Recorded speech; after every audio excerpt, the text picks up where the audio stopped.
Hello, I'm John Rushton, the emotions expert. Today we're going to be talking about failure, that little word which crops up from time to time in our lives and represents something which didn't quite go the way it should have done, or a solution which didn't come out the way we had anticipated, or something of that nature. Failure is one of those things that many people dread. They get really, really upset and they look at other people that have failed and they cast judgment about them and about what's happened and why things didn't go well and they should have known better and it's a shame it happened to them and all of these kind of things. Yet the bottom line is failure and success are literally linked hand in hand. Without many failures, success rarely ever happens. And failure isn't always as bad as we perceive it to be or as people make out to be. The press and the media love failure because they can go to town on it and sort of pull it apart and why this happened and why she said this and why he said that and why this happened and they should have done this and they should have done that. Yes, we're all experts at hindsight, and rambling on and putting it down in the print or over the airwaves, it doesn't make any difference. What happened, happened, and that's it. It's gone. It's finished with. It's end of story. You start again and you move on. That's all you can do. You can't do anything else. You can't change the past. As much as we would like to, you can't. Failure, however, is one of those things which can help us move forward, because sometimes by getting things which fail in our lives, we actually find a solution. We think, well, that didn't work, and that didn't work, and that didn't work, and that didn't work, and that didn't work, and that didn't work. And it goes on for sometimes quite a while, over sometimes a few years where things don't come out. Scientists know all about failure. Sometimes scientists fail every day for year in, year out in their experiments trying to find a solution. But in the process of finding a solution, they often find other things as well. They find solutions to something completely different or an adjunct to what they're looking for in the first place. So it's not always negativity which comes out of it. And failure often stops us doing silly things. They think, my goodness, if that had gone the way I wanted, I'd have been in a terrible situation.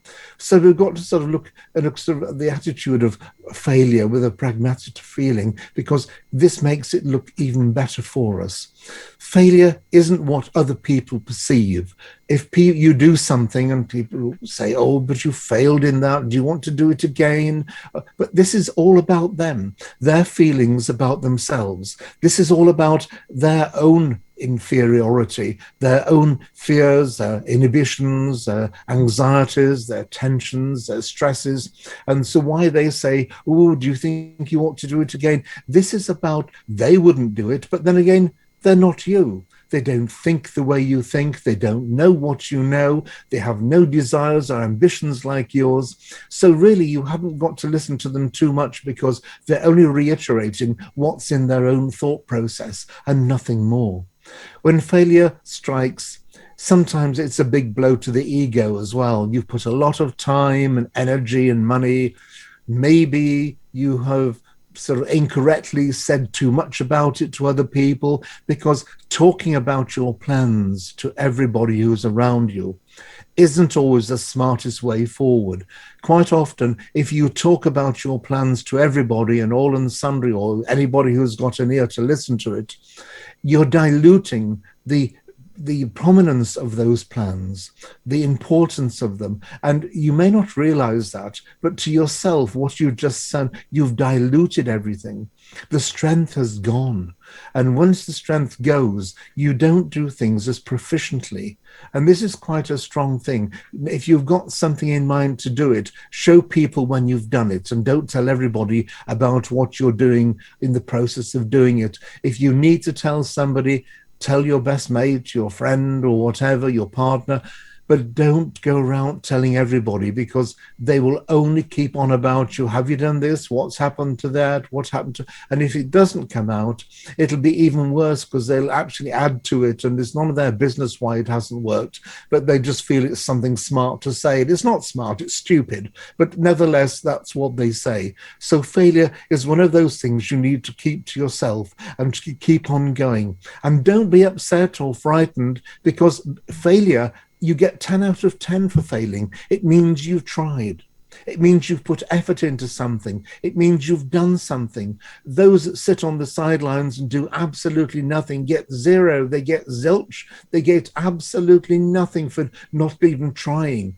You get everything for trying. You get 10 out of 10 or 100 out of 100 for having a go. And you can do this again and again and again, because each time something doesn't work out as it should have done, you've actually gained more knowledge. You've gained more understanding. You've gained more feeling.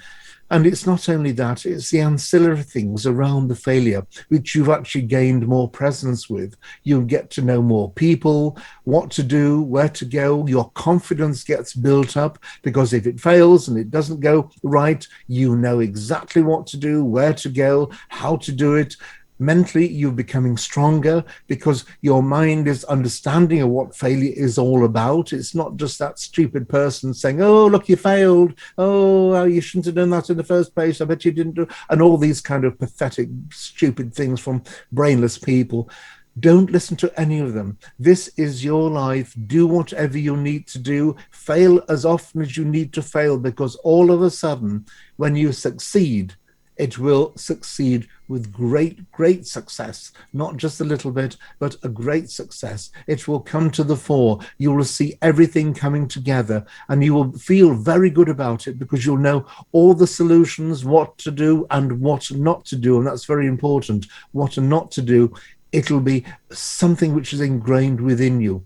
So next time something happens which you deem as a failure, think, okay, plot change, start again, do the same thing again, or do something different. But it's not a disaster. You're a better person for it happening. So just understand that. And when failure happens, enjoy the ride, smile, and keep on going.